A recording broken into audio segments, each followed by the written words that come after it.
Well, I'd like to introduce to you a new friend who's going to join me here on the chancel steps. Jolly, come on up. We've just heard from the Apostle Paul. I believe that was Paul, wasn't it? Yes. Paul. So,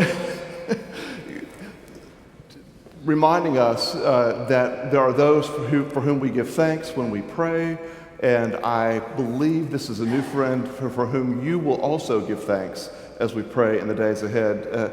Jolly Okot, thank you for joining us here today, all the way from Uganda.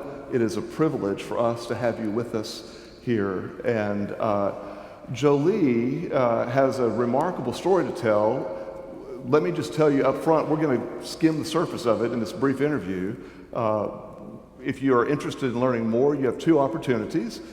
She's going to be speaking more in my Sunday school class this morning, Discovery class, which meets in the parlor. Anyone's welcome to come join us there. And then tomorrow night at 7 o'clock, Heather Mustaine, our Minister of Missions, will be hosting Jolly for a time of coffee and conversation, also in the parlor, where you can come learn some more. Jolly, help us just briefly understand what happened in your country to cause there to be a problem that is the precipitating event for the rest of your story. Thank you so much for having me today.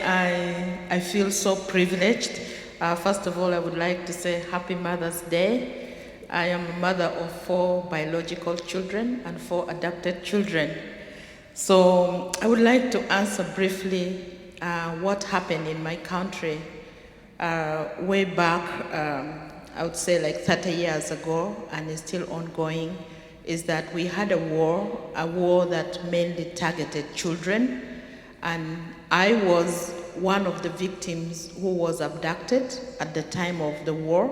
For 2 years, I worked as a child soldier, and then after 2 years in captivity, I later managed to escape by walking about 60 miles away one night, and I survived an ambush that was on my way to safety, and over 30,000 children like me at the time were abducted, and that is a short story of what happened in Uganda.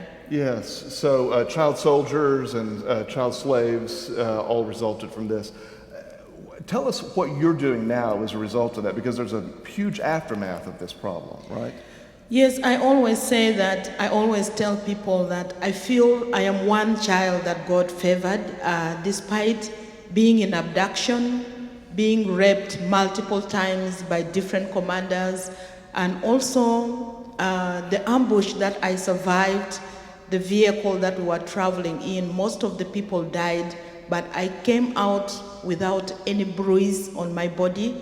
And now I work with women who went through a similar thing. I was in abduction for 2 years, but it took me forever to recover.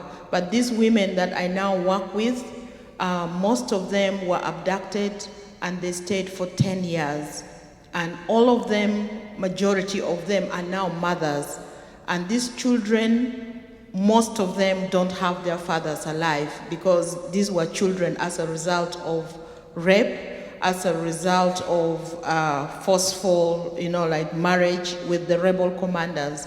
So now these women, when they came back, definitely as a child soldier, you go through a lot, and now they're struggling to live.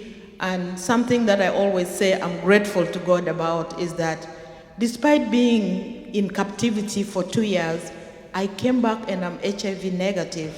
And the women that I work with right now, they have children, but majority of them are HIV positive. So I help them to make crafts and handbags, but I also help to support their children to go to school. So what I'm doing right now is mainly to help put these children in school, but also help these women get a livelihood so that they can help themselves to attend to their medical health, but also livelihoods to put food on the table for their children. Beautiful. So tell us about these handbags. And by the way, if you haven't finished your Mother's Day shopping, you have an opportunity today in James Gallery. We have an assortment of these bags that the women that Jolie works with have made. What's the story behind the handbags, and why do you do that?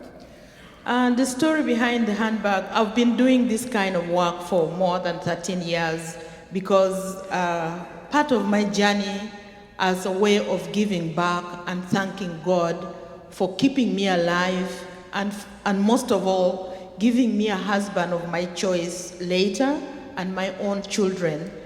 These handbags is one symbol that I try to help connect people in the other part of the world with these women. It's not a Calvin Klein, it's not a designer's bag, but when you are holding it, definitely you are holding the hand of the person who made it. They are all handmade, and every time you carry either a backpack or a handbag or a computer bag, definitely you are feeding the family of these women. You are helping to put their children in school and also helping them to get their medical, which is now the most critical because most of them have health challenges as a result of their abduction. And most of them still have a lot of trauma, which they went through because of what they saw while they were in abduction. So that is what those bags are for. And yeah, thank you. Thank you. So one last question. You mentioned, of course, that it's Mother's Day, and you have 4 biological children, but I understand you've adopted 4 children as well. Tell us what led you to be both a biological and an adoptive mother? These children that I adopted, as a result of this war, their mother was HIV positive, and their mother died in the house when the children were there. They were very young, and the 2 who were twins continued breastfeeding their mother. They didn't know that mother was already dead. And everybody, because of the way they looked, they were so malnourished, people rejected them. No one wanted to take care of them. Then I took it upon myself. I went, helped to bury the mother, and then I came back and decided to adopt all these children and stay with them. And right now, as I speak, the eldest is in high school. When I adopted her, she was still not going to school. And about 4 of them are right now in, 3 of them, right now, they are in 5th grade. So the reason why I did this is because it goes back to a journey of hardship, and then when you see God saving you from all the challenges. I went through a lot of challenges, and when God saved me, I realized that why should I not do also, as a Christian, do something good to fellow human beings? And that is what made me to adopt those children. It sounds a lot of work, and indeed is a lot of work. I'm always away from them, but I'm so grateful that I adopted them. Thank you, Jolie. What a beautiful story. We look forward to talking with you more. And if you'd like to stop by and look at the handbags, you're welcome to join us in Discovery class this morning, or come back tomorrow night at 7 o'clock for a conversation in the parlor. Thank you.